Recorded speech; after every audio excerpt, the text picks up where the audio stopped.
Oh, that's what we do in Matlock?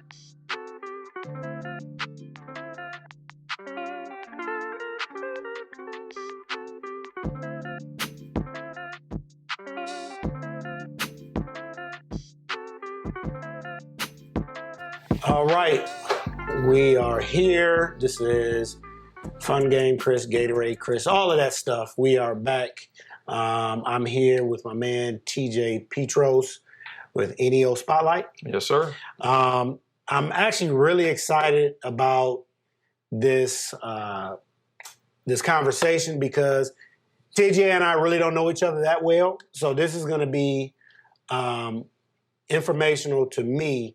I know him very well from a distance because I've seen the work that he's done over the last 3, 4, 5, 6 years. I've seen his progression. I know he used to hoop a little bit, bit. Yeah. So, I want to kind of dive into all of that stuff and just tell us a little bit about, how you got to the point where you're at now. And then I want you to kind of tell us a little bit about, your company and what you do. All right. Yeah. First of all, I appreciate you having me on. Like you said, I feel like we've kind of known each other from afar, right? Like I've seen your work. I've been to some of your events and, came and scouted at some of your different leagues. So I definitely have seen what you've been doing from behind the scenes as well. I've always been a huge basketball junkie my whole life. Like when I was 9, 10 years old, I knew that I would have to be doing something that involved basketball, right? Whether I was a scout, a commentator, player, coach, analyst, whatever you want to call it, it didn't matter. But like my brain has always been dead set on the fact that my job, my career, my work will be involved in basketball. So when I got done at the University of Mount Union, I graduated in 2014. I was playing in a pro-am basketball league, which is kind of like a mix of college guys, former NBA dudes, Europe guys that are playing overseas, things like that. And I seen this guy who was on the baseline. He was filming all the games. I'm like, man, this dude is here all the time. So I go up and I introduce myself. I'm like, yo, what's your name, man? He goes, oh, my name is Steve. I run Third Coast Hoops. So, and I was like, oh man, I've seen your work. I've watched, like your highlight tapes from, the kids up in Cleveland, whatsoever. So slowly through the league, I started to build a relationship with Steve. And then what happened was following that summer, I volunteered and I became a writer for Third Coast Hoops. So Steve was doing all the filming. I was doing the writing. So me and him, we would go to hundreds of games in Northeast Ohio. He would film. I would go there as a scout and as a writer. We'd put together a story and like have a video complement to it as well. And doing that for, I think it was about 2 years or so, just started to slowly build credibility and rapport with high school coaches, college coaches, kids. And eventually it led to, me starting NEO Spotlight and kind of doing my own thing. So I've said on record a bunch of times that, if it was not for Steve Newton, there probably would not be a NEO Spotlight. So him kind of just bringing me into the scene fresh out of college, not knowing what I could do or what I couldn't do. Him just, taking a chance on me is kind of what led me to finding my purpose and to doing what I am now. So yeah, I always tell people I owe Steve a huge thank you. He completely shifted the course of my life, and I'll always give people flowers while they're still here to smell them. So Steve, a good dude. I love Steve. Me and him have worked together a little bit over the years, but everybody knows Steve's work. I think dude does an exceptional job. I think he's good at what he does. He has a passion for it, and my big thing is, operating where your calling is. And I feel like, and I actually, before we're doing this interview, of course I see some stuff, and there was another interview that you had done and we're talking a little bit about kind of, doing the things that you enjoy doing and your purpose and kind of, so like, I like that, I like that you feel like you're in your lane, and anytime you're operating in your lane, I think greatness can happen. Absolutely. So By the way, what did you study at Mount Union? What was your So degree in? I'm an English major and Okay. with a minor in education. So I'm a licensed English teacher for grades 7 through 12. Okay. So at Mount Union, in order to teach high school, you have to major in the subject or the content area that you want to teach, and then you minor in education. Gotcha. Whereas if you want to teach like middle school or elementary school, you major in education and then minor in the content areas. Gotcha. So got you. All right, so now we're here. You're done for the most part, hooping, kinda, sorta. Yeah. And Dabble okay, a little bit. now, okay, you work with Steve. Now we're at, you're doing something on. You kind of ventured doing something on your own. So tell us a little bit about. Yeah, about what you're doing so now. Steve had me and Steve had a conversation. He was in the process of potentially moving to, I want to say it was Virginia. And he actually did move down there for a few months, but it was kind of like a weird, kind of transition period for him where he wasn't sure where he would end up, what he should be doing, vice versa. And I was like, and my feet are still wet at this point. I'm super excited. So I didn't want to stop. So I was like, I'm not going to continue, working with Third Coast Soups if there's no, you're not here. Right. So that led me starting the NEO Spotlight. And yeah, so I still work by myself, no employees, no staff. It's a grind. I think people who have an entrepreneurial spirit, people who have their own business or run their own organizations, it's a completely different type of monster. Like I always tell people, you have to be willing to lose before you can win. You're going to lose a lot of money before you start seeing money. For sure. And that's what, a lot of people, especially young people, unfortunately, don't realize. Right. For sure. So tell me a little bit about NEO Spotlight. Tell me what kind of impact you've seen it have. Tell it like first some people that have no clue what it is. Tell me what it's about. Yeah, so a lot of people will probably tell you that they don't really have a great idea of what I do, and that's because for the last 6 or so years, the majority of what I do has been behind the scenes. Mm-hmm. So I came into it, like I said, with Third Coast Hoops, and I was more of a writer. I would go to a game, I'm recapping the game, such and such scored 20 points, blah, blah, blah, blah, blah. So then I started to go to so many games that college coaches began to reach out to me. Like, hey, well, I see you've seen this kid play a few times this year. What do you think?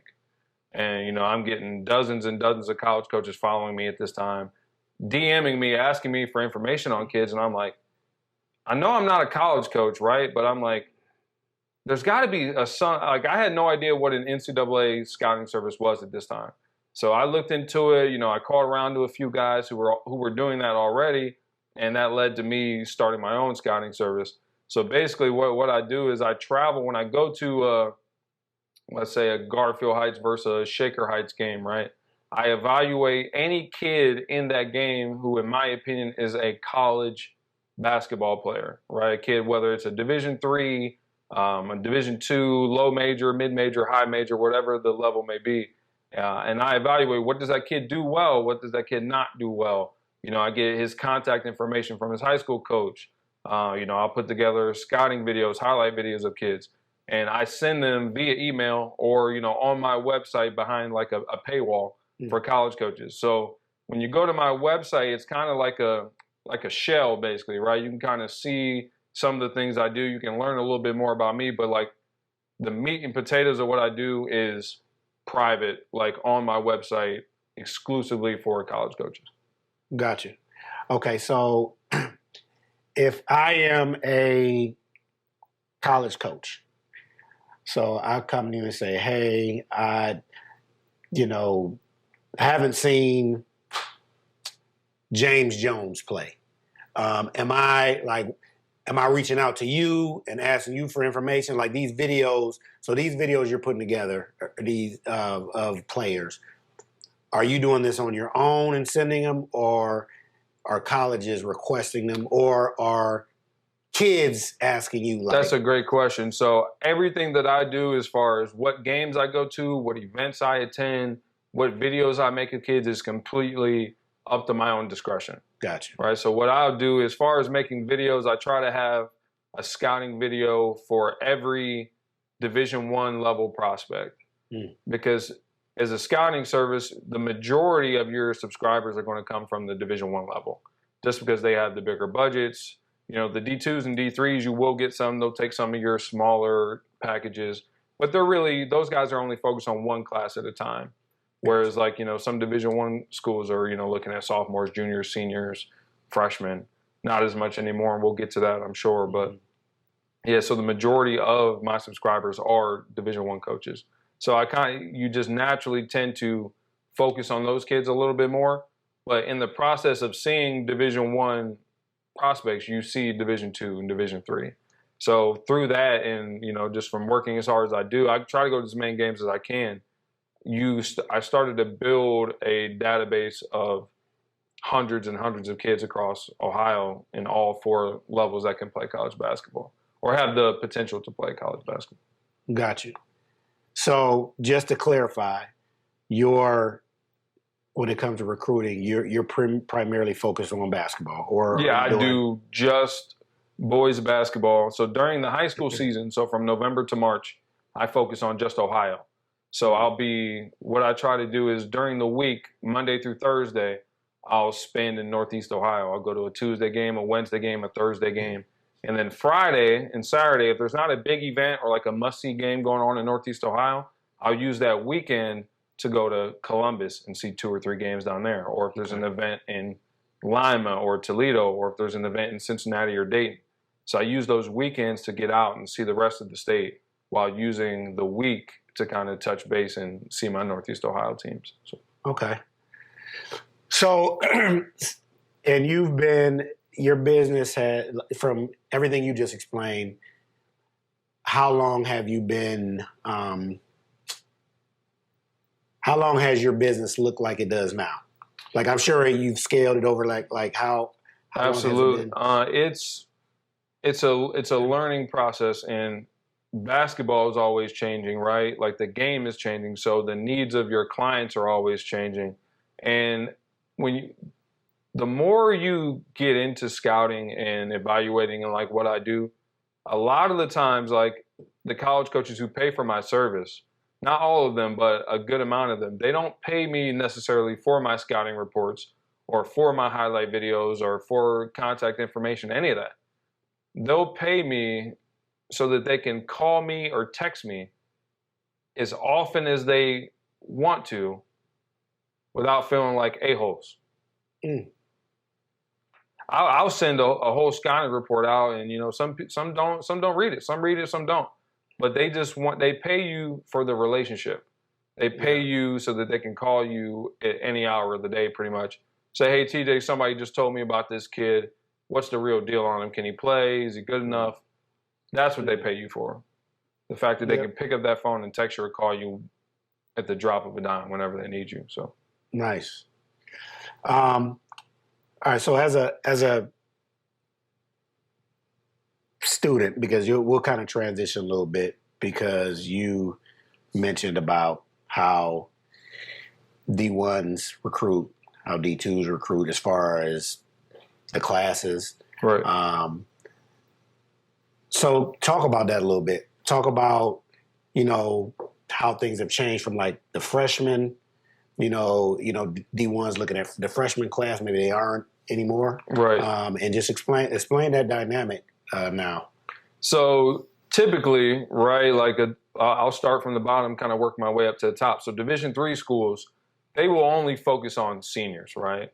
And you got to think the vast majority of kids who will play college basketball in Ohio are Division III and Division II level kids.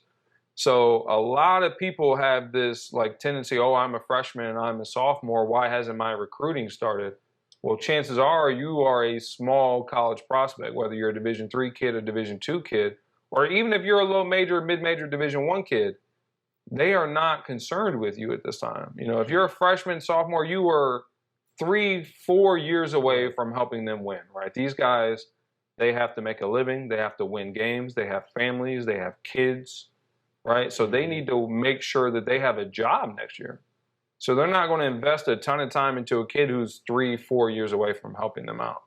So the way the game is shifting now, especially with the transfer portal, all the 4 classes of kids who got the COVID year, right, during the pandemic, which, just completely just elevated the number of grad transfers that you see. So not only do you have an insane amount of transfers, now you got guys who before, right, you had 5 years to play 4 years, right? So that's how you could see a guy who would redshirt and then play 4 years because you have 5 years to play 4. So now you got guys who if they were in school during when the NCAA issued out that free year, you got some guys who, let's say, redshirted their freshman year, then had, their true freshman year, and then sophomore, junior, senior. And right, you think they'd be done. But because the NCAA gave them a free year, this year didn't count. You have some guys who were in college for 6 years. You have some 6-year guys in college. Some of these guys are some of these 6-year guys are going from low major to high major, mid major to high major, mid major to D2, D2 to mid major. I mean, it's insane right now. The one takeaway I want any kid, parent, anybody to leave this conversation from is right now is single-handedly the most difficult time ever in the history of college basketball to be a high school student athlete in terms of getting recruited. This is unlike anything we have ever seen before. So that's why, through I started as a scouting service. Obviously, that's still primarily what I do. But because of COVID and so much that has changed in the last few years, I started what's called a consulting service. So right now, I travel to different high schools, and I speak to the kids, the coaches, the parents. Sometimes there's 50, 60, 70 people in there. And I just break down the entire recruiting process, everything that's going on post-COVID, how things have changed, where they're going to go, how it affects them, when they can, expect to be recruited. Because I still have people who are, parents of freshmen or sophomores saying, hey, what AAU team should we play for? What camp should we go to? It doesn't matter right now. If you are a freshman, sophomore, or a junior, the last thing on your mind should be the recruiting process right now. What should they be concentrating on? Having fun. I'm guilty of this too. I'm gonna keep it all the way funky. All the scouts, the video guys, the media guys, the website guys, all of us, we're all guilty of this. We've almost made this into a business for these kids, right? Where when they're 14, 15 years old, they're worried about getting their highlight tape or what AAU team they should play for. Or I need those pics. Right, the pics. Who was at the game, right? I need pictures to slap on Instagram or, whatever the case is. They're thinking about everything except for, did I have fun tonight? Did I enjoy myself tonight? Did we win tonight? I think that's one of the biggest differences, I think, from when me and you were probably in school to where these kids are now. It's lost by 30, but let me get those pics. It's insane. I mean, I see websites that are ranking third graders. Yeah, they're out there. I had a guy call me, right? I'm not going to say his name. I had a guy call me. He's from my hometown, and he was like, he's upset, visibly upset. TJ, man, who does these rankings in Ohio? I'm like, I'm thinking, I know he's a somewhat of a younger guy, right? So I'm like, your kid's probably not in high school yet. And he goes, yeah, they have my son ranked as the 5th best 2032 prospect. I was like, 2032? We have parents of 3rd and 4th graders who are worried about where they're ranked and going to exposure camps. It's crazy. Exposure to who? It's a business. It's a business, and I don't knock.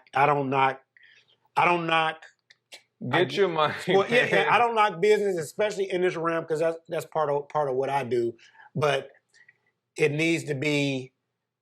I think there needs to be more education to parents at the grassroots level to at least look. This is what it is. Now, if you choose to do this, just look. it might be called exposure. It may be exposure, but it's not the type of exposure you think it is. Like it's Exactly. not gonna. Now you have some kids that some of them that we talked about before that they're one of the top kids in their class from day one, and they still are. So you have some of those kids, but a lot of those kids, some of those kids at first and second grade that are good, they might not even be playing basketball in high school.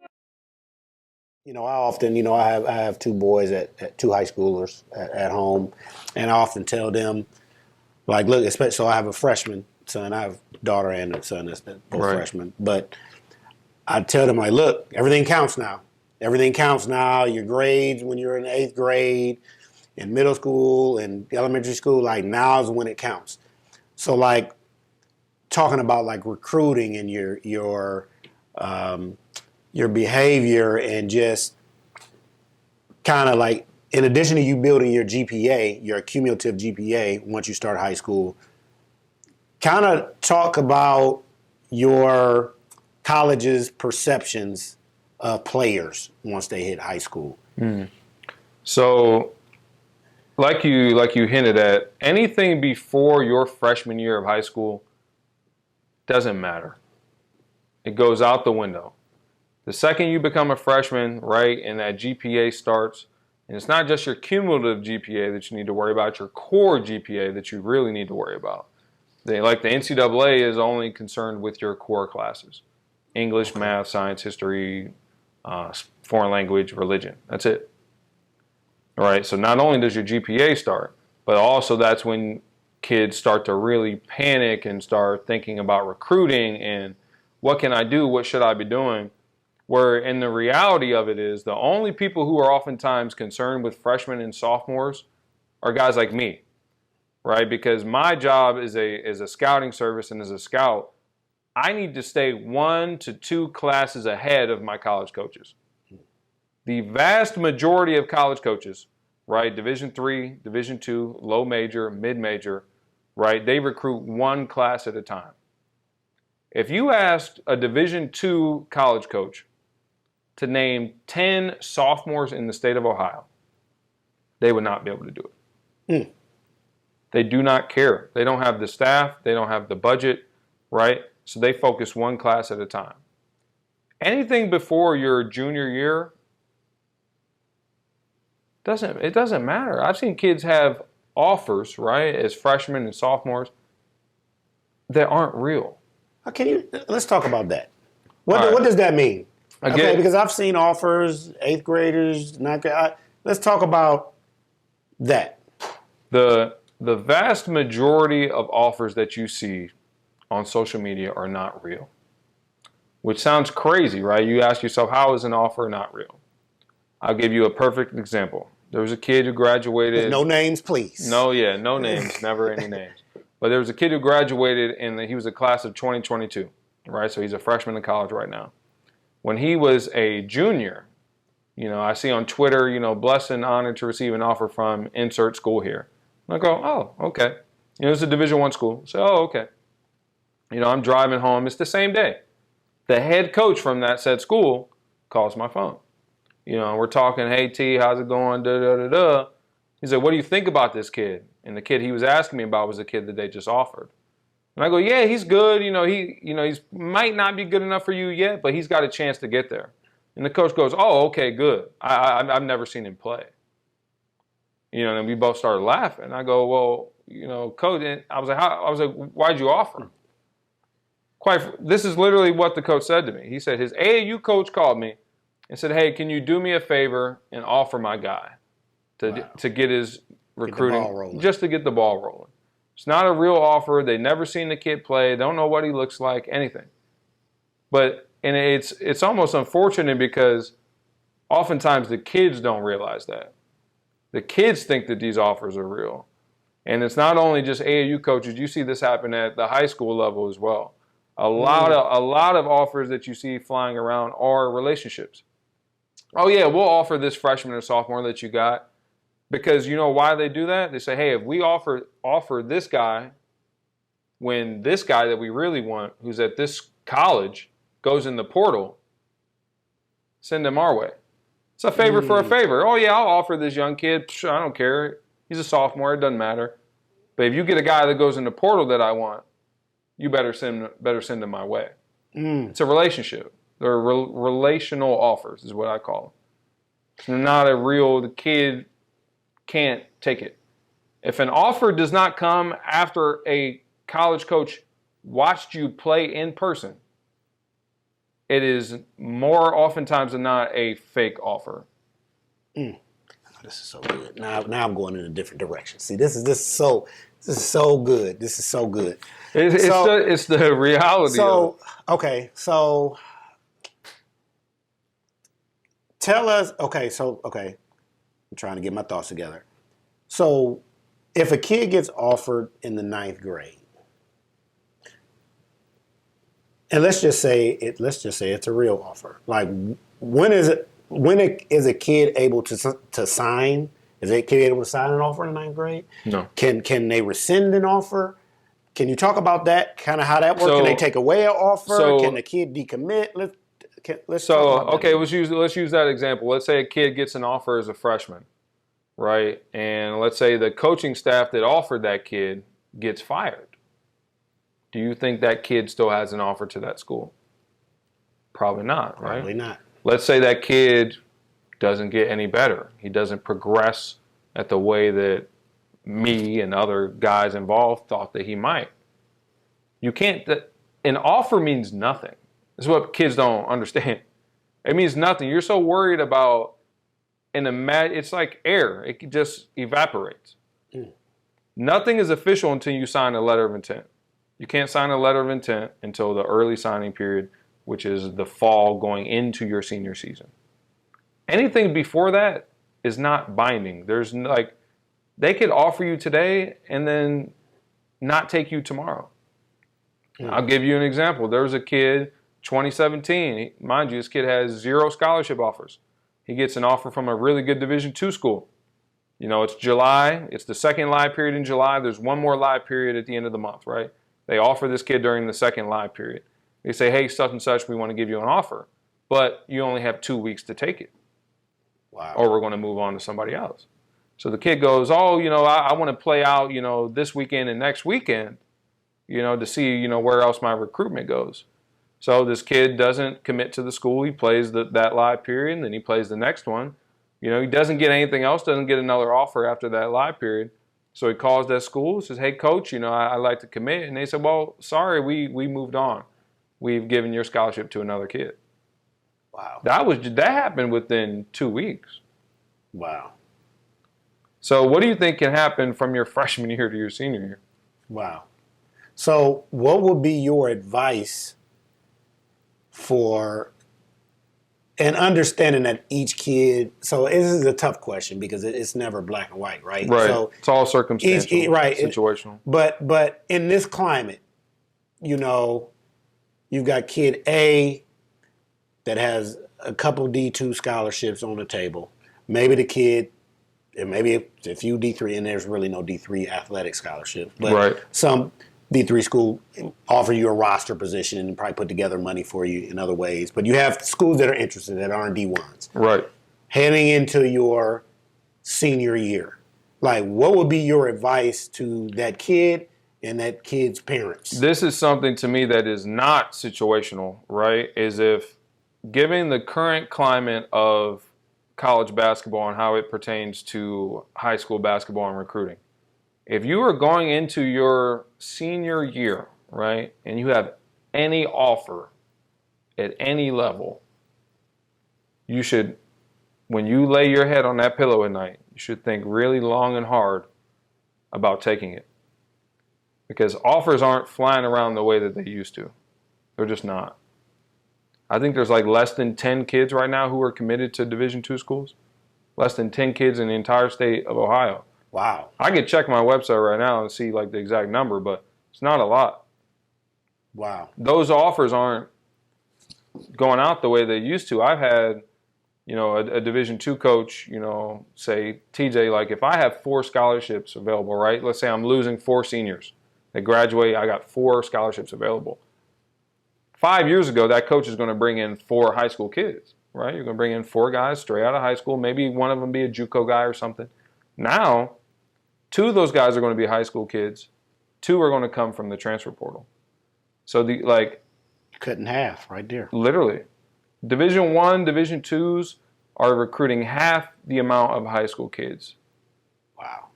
There was a kid who graduated in, what year was he? 2019, right? I'll explain to you why that is. So a kid graduated in 2019. He goes to a Division I school. He redshirts his freshman year, which means it doesn't count. It counts against his eligibility, but he's still got 4 years to play. Okay. So all he can do is practice, work out with the team. He can't play in any games. So he redshirts his freshman year. His second year of college was the year when COVID hit. Okay. So the NCAA says, hey, anyone who's in college right now, this coming year does not count against your eligibility. So it was a free year. So he got to play a season. I mean, mind you, it was a weird COVID, games getting scheduled, canceled, moved around, whatever. So mind you, he's been in college for 2 years. He still has 4 years of eligibility left. So he leaves that Division I school and he goes in the transfer portal. He's like 20, going on 21 years old. And he's got 4 years left to play. So now this guy, like all the D2s want to recruit this kid.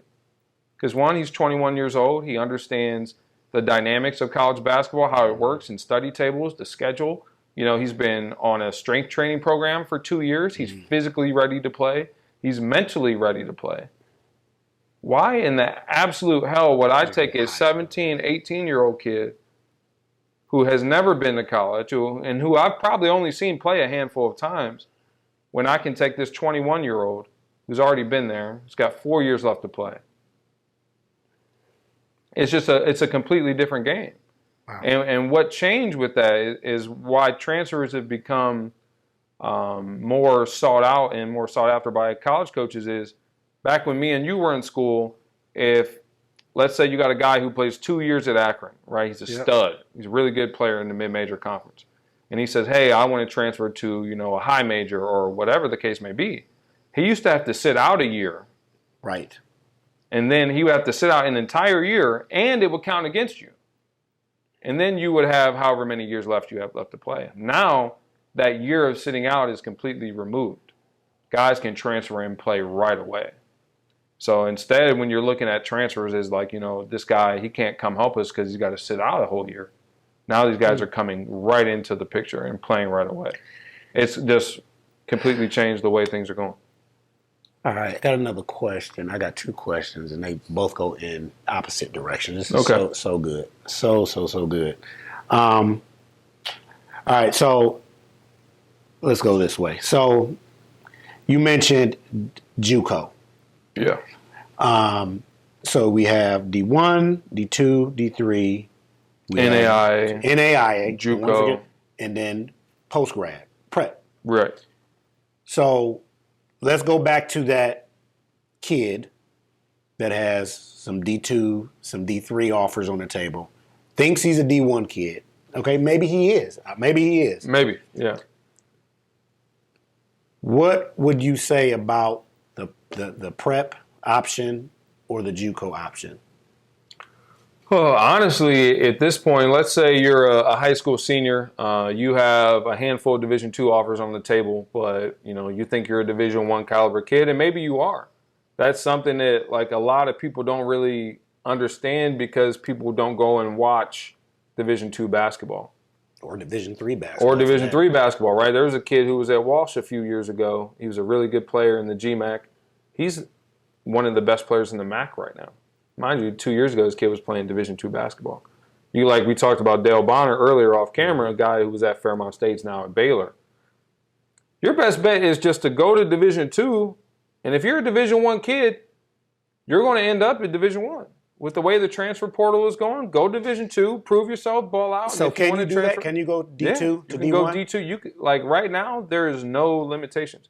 You can go from D2 to high major D2, mid-major. You can go however you want across the board. It's unreal. Do you see that changing? This is not to cut you off, but there are some Division II coaches. This is unbelievable to me, but it's just the way things are going. Who are selling to kids, right? Kids who are really good. Kids who are probably Division I players, but don't have any Division I recruitment because of the portal, you have Division II schools saying, hey, come here for 2 years. We'll get you where you need to go. They're working it like a JUCO. Oh, basically. It's almost like a farming system. D2s, low majors, mid majors are almost all farming systems for high majors and mid. It's insane. Think of it like minor league baseball and major league baseball. Wow. You're just playing where you're at. If you get called up, you get called up.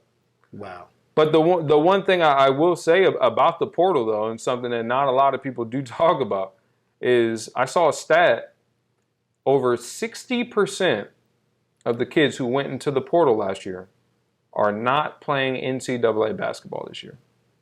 Wow. 60% of the kids who went into the portal, whether they were in the portal from Division II, low major, mid major, or high major, 60% of those kids are not playing NCAA basketball. Some are playing JUCO, or some are playing at the crib university, also known as home. So, oh man, the portal is it can be good. It works out for some kids, but the grass is not always greener on the other side. On the other side, there might not be grass at all. So I know you have a lot of obviously you have a lot of conversations with college coaches. Like, do you see them change? And of course, you don't know. There's no certainties, Right. But from what you're hearing, do you see the way they're doing the portal changing? Meaning, do you see them going back to all right, if you leave here and go here, you got to sit out a year. Do you see that going back to anything like that? It's funny that you brought that up because it's actually going in the opposite direction. So right now, you can transfer one time without penalty, right? So you can go from a 4-year school to a 4-year school and play right away. You can do that one time. The next time that you do it, you have to sit out a year. Does that make sense? So It's like you get one get out of jail free card, basically. You can transfer one time without sitting, but if you transfer again, you have to sit out a year. But now what they're talking about doing is, this isn't official yet, but they're talking about making it, you can transfer as many times with like a written waiver, and as long as the school signs off on it. So it's almost going to get to the point where you can just transfer across the board as 2-3 times, which is insane. So the way that things are going right now, it's doesn't look like it's changing in the foreseeable future. That's what parents need to understand. If your son is a freshman, a sophomore, a junior, enjoy this time. Have fun. Get better. Build relationships. Because there's not always a guarantee that you're going to get recruited the way things are heading right now. I'm going to switch gears a little bit, but staying on the same topic. So what are some ways that a parent can help or hinder a kid in the recruiting process? Am I allowed to cuss at all? Do you guys? Well, No. All right. So just keep it clean. Because college coaches. But I understand how you feel. College coaches are it can be pretty vulgar sometimes, as I can too. But a lot of the times when a college coach calls my phone, right, it's like, hey TJ, I just heard about student A, right? First thing you want to know is what level is he, right? Is he a D2, D3, low major, mid major, high major, right? And if I say, he's a mid-major kid, and the mid-major school is calling me, so they go, okay, he's good enough, all right? He's good enough to play for us. They'll say, what's the kid's character like, right? Then I say, hey, based on what I've seen, there's no red flags, anything like that. And then they'll say, what are his parents? I mean, I kid you not, one of the first 3 to 4 questions that gets brought up. Once they realize you're good enough, the question about your parents is not too far behind. And it's very easy for me and for college coaches to tell who parents are of kids. If a kid drives into the lane and he goes for a layup and he misses it and maybe he gets fouled and there's no whistle, right? You give yourself about a half a second, you're going to be able to point. Woo! You're going to know exactly who that kid's parents are most of the time. right? So not only am I evaluating your kid, I'm evaluating you. I'm evaluating the parents too. And like we were talking about you. Yes, like I'm evaluating the parents. I'll give you an example. There's a kid in Central Ohio who his dad runs his Twitter account. So like, they'll post a video of this kid working out at 5 a.m. and it's like, oh, just got a great workout in, excited to go to school and start my day. This is the dad. Yep. Right? So obviously it's a dad who is very involved, which isn't always a bad thing, but he's almost too much involved, right? Mm-hmm. So that is a huge red flag to like a college coach, right? Because when that kid comes to college and he's on campus, he's like, your involvement is very little if you're a parent once that kid touches campus. They're not calling you.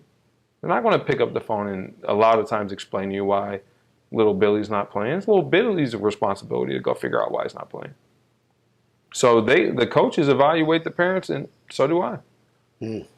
It's huge. Have you ever seen a player's recruitment get significantly affected by the parent? Absolutely. What I will tell you now as a parent, if you have a reputation of being a helicopter parent or too involved or crazy or, you give the high school coach a hard time, word gets out fast, and unfortunately reputations in this business stick. If you have a reputation for being a crazy parent or a knucklehead, it's going to stick with your kid. It's not going to go away. They're just going to move on. There's too many kids. And then like we were talking about earlier, they're not even worried as much about high school kids now. So if you give them any reason to not recruit you, they're just moving on to the next situation. And they'll say, oh yeah, we heard dad was crazy, so we're not going to touch that kid. They heard dad was crazy as a sophomore, and that kid's a senior now. Oh yeah, it sticks. It sticks. And a lot of times, these coaches don't have the time to go figure out if it's true or not. But if they've heard, whether it's from the high school coach, because some high school coaches keep it real. If a college coach calls them and say, hey, we saw one of your guys play, he's talented, we're thinking about recruiting him. What's his home situation like? And the high school coach says, yeah, he's a really good player, but man, his dad is, dad has a lot to deal with. Some high school coaches will say that, and it's true. Yeah. And if it's true, that college coach more oftentimes than not will just move on to the next situation. And that bridge between that kid and that respective school is now burned. There's no it's done. So good. Kids, parents have no idea. Kids have no idea. We talked about social media a little bit. Like if I'm sitting at an AAU game, right, and let's say we're watching, two teams play, and I ask you, hey coach, what do you need for the 2023 class? What are you looking for? He goes, oh, we need a shooter. And I go, oh man, there's a kid at such and such high school that you might want to, take a look at. So I'll recommend kids that aren't even on the floor sometimes. I'll recommend other kids, guys that I've seen or guys in my database. Like, hey, yeah, you should go check this kid out. What that college coach will do right in that moment is they will pull their phone out. They will hit the little magnifying glass. They'll type that kid's name in, and they'll follow him on Twitter. Right there and in that moment. They'll say, okay, if TJ told me about him, chances are he's good enough or he's close to good enough, right? He's a kid that we should at least look into. So they'll follow him on Twitter, and maybe that night they scroll through his timeline, they send him a DM, whatever it is. But sometimes, I've been sitting with college coaches, and they go to type a kid's name in, they can't find him on Twitter. Because that kid's Twitter name is Baby Brown. And his name is Jamal Robinson, but it's Baby Brown on Twitter. Well, Jamal, no one found you. And the sad thing is it's like a generational gap right now between college coaches and high school kids and as far as social media goes. Whereas college coaches, the vast majority of what they do right now is still on Twitter. Yeah. Right. These college coaches aren't on TikTok like that. They have, somebody on staff who is in charge of the social media stuff, right? So a lot of these kids are on Instagram, TikTok, and Snapchat right now, where some kids don't even have Twitter. Where like I tell kids, anytime anyone asks me about social media, like if you don't have a Twitter, make a Twitter before you go to sleep tonight. That's what is important. That's what college coaches are using right now. When I tell them about a kid, or another scout or a high school coach tells them about a kid, they're not going to your Instagram most of the time. Yeah, they ain't These college coaches, their Instagrams are full of their family and babies and wedding photos and vacations. They use their Twitter more for their professional coaching stuff. So if you're a kid and you don't have a Twitter account, make a dang on Twitter account. And be responsible on your Twitter account. On all your social media, for all of them, for that matter. Wow. So I think one thing that we did not talk about, and I just want to know from you how it has affected recruiting, and so this NIL stuff. And how has that affected your job, and how has that affected recruiting? As far as what I do, the NIL has not, at least not yet, changed much, right? As an evaluator, my job, my goal is to still go out, watch high school players, evaluate what they do well, what they don't do well, what level are they at. So that kind of like, the NIL is almost comes after. I'm like that initial figuring out if you're good enough to play, right? But the NIL has completely changed like the jobs of college coaches. Like when these kids go into a transfer portal, a lot of times now, when let's say there's a kid who was at a high major school, he wasn't playing a lot of minutes, he goes in the portal, right? Mid majors are going to start recruiting this kid now. Yep. So a mid major will call a kid and say, hey, and it's the recruiting process all over again. It's like when the kid was in high school, it's nothing different. And but that kid will oftentimes say, hey, what's your NIL like? That's like one of the first questions these kids ask these college coaches. What's your NIL? How much your money? Pockets look like? Yeah, how much you gonna pay me? Oh, so God. for the college coaches, it's completely changed the game for them, right? And it's not going anywhere because now what you've done is I'm not, and by the way, for the record, I'm not opposed to high school kids or college kids receiving money through their name, image, and likeness. I'm all for it. But I think the way it was done should have been done a little differently. And the reason why I say that is because it is impossible right now to regulate what's going on. You've just completely opened Pandora's box, and there's no going back. And I don't even think the NCAA truly realized what they did. What would you, if TJ was on the committee for NIL regulation?